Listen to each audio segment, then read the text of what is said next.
Dear students, how are you. उम्मीद है कि आप ठीक होंगे और अल्फाज के मानी को अच्छे और मौसर अंदाज में नोट कर रहे होंगे। ये लेक्चर्स आपकी मालूमात के लिए हैं ताकि ज़्यादा से ज़्यादा आप अल्फाज के मानी उतार सकें, चीज़ों को समझ सकें। किताब पर आपके मानी होने चाहिए। किताब मुकम्मल होगी जब यहाँ आएंगे तो फ़ायदा ही फ़ायदा होगा। हमारा आज का लेक्चर है, आप देख सकते हैं, ये लेक्चर है उर्दू लाजमी का बराए जमात नाहम के लिए, 9th क्लास के लिए ये लेक्चर है। और हम बढ़ते हैं आज अपने मज़मून की तरफ। तो ये मज़मून है ग़ुलाम मज़मून है हमारे पास, और इस मज़मून को तहरीर किया है, भला बताएं किसने तहरीर किया है। ये आपका आज का MCQ हो गया है कि ग़ुलाम मज़मून के मुसन्निफ़ कौन हैं। यहाँ पर आप देखें, साथ ही सिन्फ़ का नाम भी दर्ज है। सिन्फ़ का नाम यानी मज़मून, यानी इसको हम क्या कह सकते हैं। मज़मून पढ़ते हैं, एक ग़ुलाम की हालत का बताया गया है। खुदा बेहतर जानता है कि मुझको किस गरज़ की तकमील और किस ख्याल को पेश नज़र रख कर पैदा किया गया। ग़ुलाम अपने बारे में कहते हैं कि ये अल्लाह ही जानते हैं कि कौन सा मकसद था मेरा, वो मुकम्मल करना था, और किस ख्याल से, किस सोच को पेश नज़र रखा गया, सामने रखा गया और मुझे पैदा किया गया। मुझे नहीं इल्म। मुझे तो बज़ाहिर अपने यहाँ आने की कोई ख़ास वजह नहीं मालूम होती कि मैं जब दुनिया में लाया गया हूँ तो इसकी वजह क्या है, मुझे नहीं मालूम।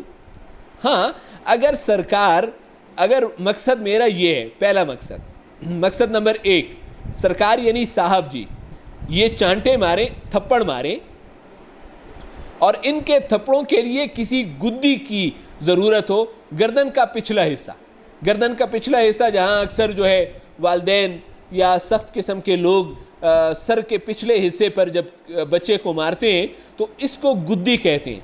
तो हो सकता है पहला मकसद मेरा ये हो कि अगर सरकार ने चांटे मारने हैं और उसको गुद्दी की ज़रूरत है तो वो कौन होगा, तो वो मेरी गुद्दी है। नंबर 2, बेगम साहबा, मालकन, इनके तमांचों, इनके चांटों, इनके थप्पड़ों के लिए किसी कले की यानी चेहरे वगैरह, गाल, जबड़े का हिस्सा, इसकी ज़रूरत होगी, शायद इसलिए पैदा किया हो। तीसरा, साहिबजादे साहब की जो बेटा है, उनका साहब का बेटा है, उनकी ठोकरों, वो मुझे लातों से मारें और उसके लिए किसी पिंडली की घुटने के नीचे पाँव का पिछला हिस्सा जो है ये पिंडली कहलाता है। यहाँ पर अक्सर किसी को ठोकर मारी जाती है तो मुझे यहीं पर ठोकर पड़ती है, तो शायद इस वजह से मुझे पैदा किया हो। और या साहिबजादी जो बेगम साहबा की बेटी हैं, उनकी चुटकियों के लिए, चुटकियां मारना यानी नाखनों से, उंगलियों से किसी के जिस्म को काटना। जैसे ये देखें डियर स्टूडेंट्स, ये इस तरह किसी के जिस्म को जब काटा जाता है तो इसको चुटकी काटना कहते हैं। तो शायद वो बच्ची या साहिबजादी जो है उसको चुटकियाँ काटने के लिए किसी हाथ की ज़रूरत थी, तो मेरा हाथ था। तो मेरे पैदा करने के लिए बहुत काफ़ी वजूह, तो इस किस्म की 4 वजूहात जो हैं वो मौजूद थी, और शायद इसी ख्याल से मेरी हड्डियाँ मज़बूत पैदा की गई हैं, मेरा गोश्त सख्त था और मेरी गुद्दी को, सर के पिछले हिस्से को मज़बूत बनाई गई है, या रफ्ता रफ्ता बन गई थी, मार खाते खाते जो है वो बन गई थी। मैं कहाँ पैदा हुआ और कब पैदा हुआ, इसका दाखला यानी इसका ज़िक्र, इस बात का इल्म कज़ा व कदर के दफ्तर में शायद मिल सके। कज़ा व कदर अल्लाह ताला की तरफ से तकदीर का जो फैसला होने वाली किताब है, उस दफ्तर में शायद मिल सके, वहाँ ज़िक्र होगा। बाकी किसी को नहीं पता कहाँ और कब पैदा हुआ। दुनिया में इन वाक़यात का पता चलाना मुमकिन नामुमकिन है। मेरे माँ बाप कौन थे, इसका भी हाल किसी को मालूम नहीं, और क्यों कर मालूम हो सकता है जब बावजूद इनका बेटा होने के मुझको खुद मालूम नहीं, तो भला दूसरों को क्या मालूम होगा। हाँ, इतना जानता हूँ कि जब मैं छोटा सा था, इस वक्त एक औरत मुझे गोद में लिए फिरती थी। इसके बाद वो गायब हो गई और किसी ने मुझे सड़क के किनारे एक मकान में ला बिठाया। इसके बाद हमारे सरकार आए। ये मकान के ऊपर मैंने लिख दिया, शायद यतीम खाना हो सकता है या दारुल अमान हो सकता है। इसके बाद हमारे सरकार साहब जी आए,